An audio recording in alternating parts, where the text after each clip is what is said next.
बुआई से पहले अगर खेत में घास बहुत ज़्यादा है तो ये घास बहुत समस्या करती है। तो इसको ये समस्या ना आए हमारी फसल में, तो इसके लिए उपाय यह है कि जैसे आप देख रहे हैं कि इस खेत में घास बहुत ज़्यादा हो गई थी और यहाँ हमें मक्के की बुआई करनी है फरवरी में।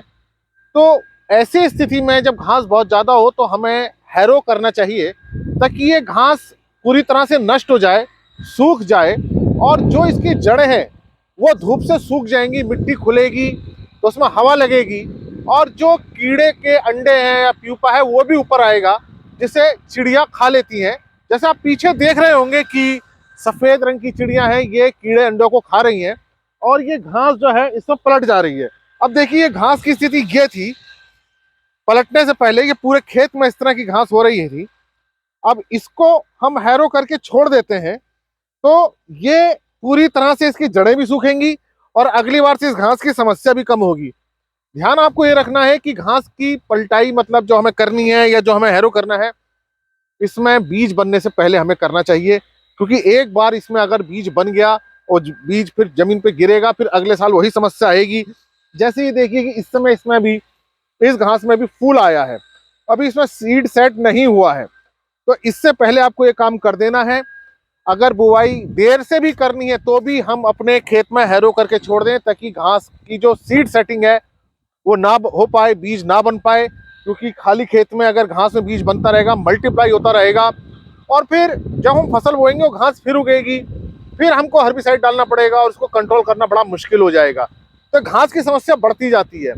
तो ऐसी स्थिति में हमको बुआई करनी है और खेत हमारा खाली पड़ा है, घास हो गई है, तो हम हैरो जैसे हम कर रहे हैं इसको करके छोड़ देंगे।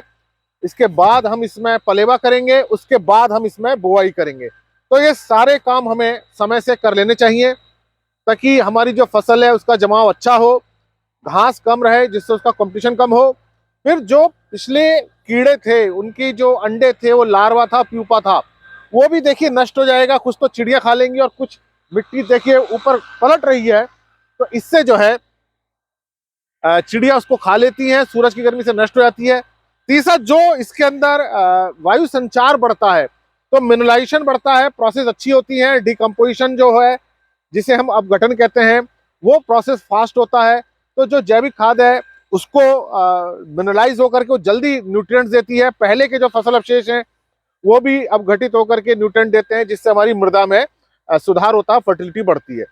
तो ये काम आप जरूर करें। खाली खेत में अगर घास हो गई है और बुवाई में समय है तो उसको हैरो करके पलट दें, और इससे न केवल मिट्टी अच्छी होगी बल्कि जो इंसेक्ट हैं वो भी कम होंगे और खरपतवार की समस्या भी कम रहेगी। धन्यवाद।